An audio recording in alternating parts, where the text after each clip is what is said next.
জোছনা রাতে সবাই গেছে। আজ আমাদের সবার প্রিয় হুমায়ূন আহমেদ স্যারের ১৩তম মৃত্যু দিবস। আপনার, আমার কিংবা আমাদের সবার হয়তো জানতে ইচ্ছে করে কেমন আছে সেই চরিত্রগুলো, যে চরিত্রগুলো হুমায়ূন আহমেদ স্যারের সৃষ্টি।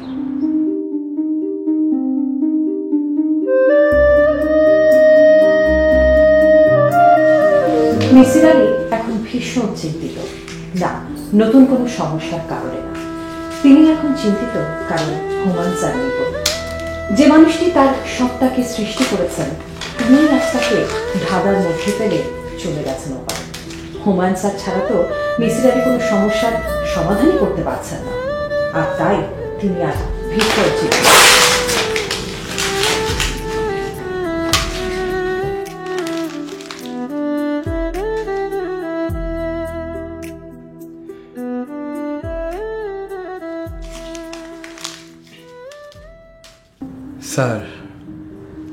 স্যার, আপনি কিছু ভাবছেন?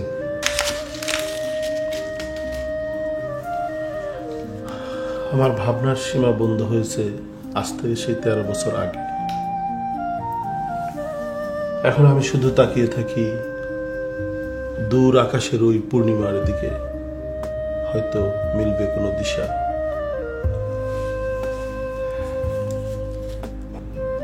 স্যার, ভীষণ সমস্যা পড়ে এসেছিলাম, যদি একটু হেল্প করতেন। সমস্যা সমাধানের যে জাদু কাঠিটা আমাকে নিয়ন্ত্রিত করত, সে আজ অভিমান করে দূরে চলে গেছে, অনেক দূরে।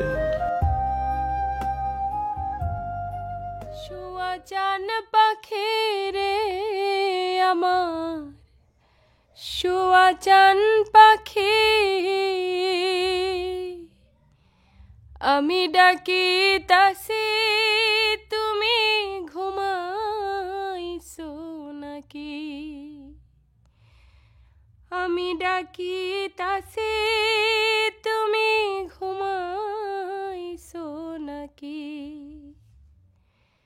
তুমি আমি জনম ভরা ছিলাম মাখামাখি পাখি, ছিলাম মাখামাখি,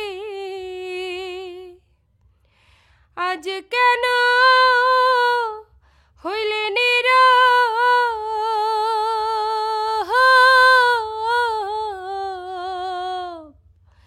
মেলো দুটি আখি রে পাখি, আমি ডাকি তাসি তুমি ঘুমাইছো নাকি?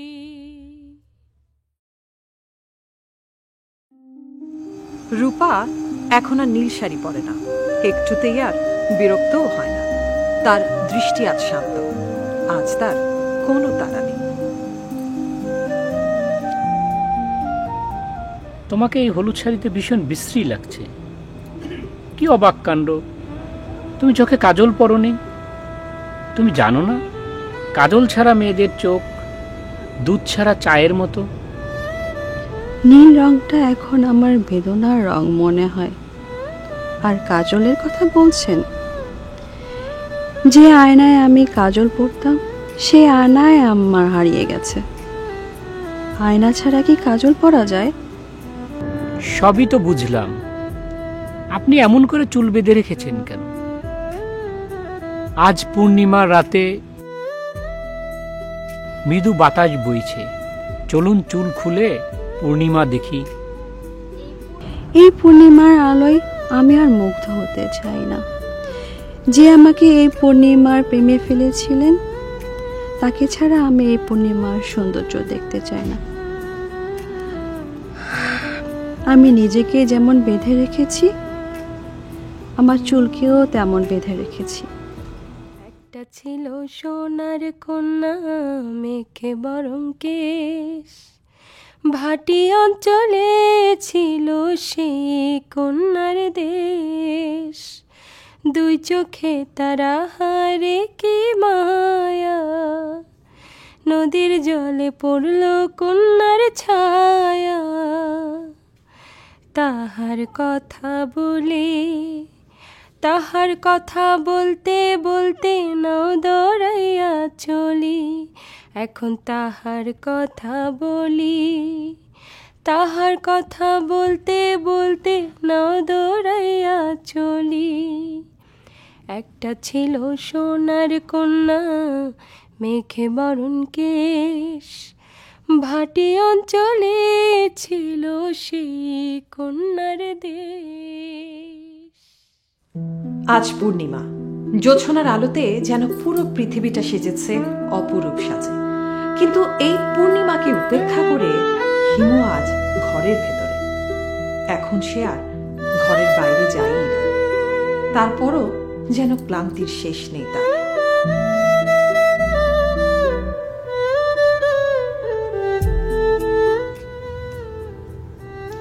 এই জ্যোৎস্না রাতে হিমুদের কি ঘরে বসে মানায়?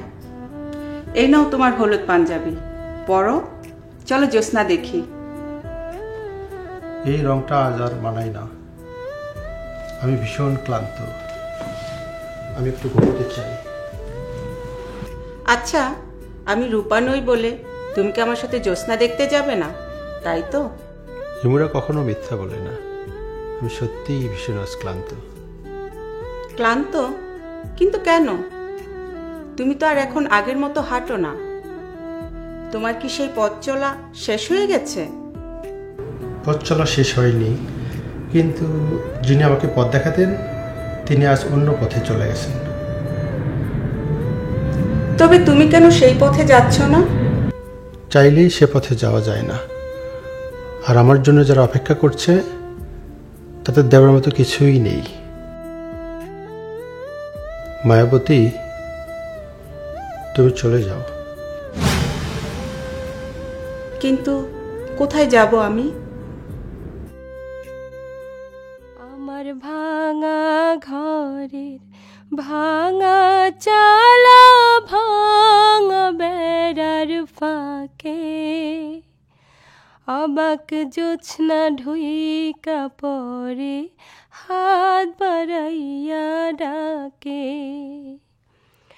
হাত ইশারায় ডাকে কিন্তু মুখে বলে না, আমার কাছে আইলে কিন্তু আমারে পাইবা না। আমার ভাঙা ঘরে ভাঙা চালা, ভাঙা বেড়ার ফাঁকে অবাক জ্যোৎস্না ঢুইকা পরে হাত বাড়াইয়া ডাকে। হ্যাঁ প্রিয় দর্শক, এখন হয়তো এভাবেই দিন কাটছে সেসব চরিত্রগুলোর, যে চরিত্রগুলোকে আমরা দেখেছি সব সময় ব্যস্ত থাকতে। আসলে জীবন মানেই হয়তো এমন, কিছুটা সময় পর্যন্ত চরম ব্যস্ততা, আর একটা সময় পর শুধু অপেক্ষা আর অপেক্ষা। কি জন্য কিংবা কার জন্য এই অপেক্ষা হয়তো আমরা কেউই জানি না। এই অপেক্ষা হয়তো অনন্তকালের অপেক্ষা। কান্দিস নাই আমার দায় রে জাদুধন,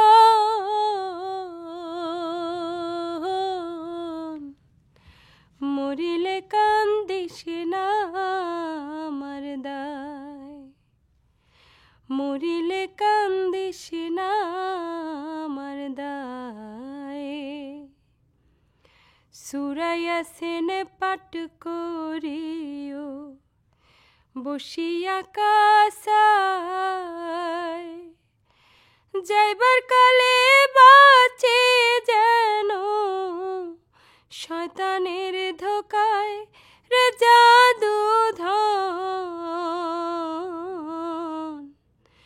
মরিলে কান্দিস না আমার দায়, মরিলে কান্দিস না আমার দায়।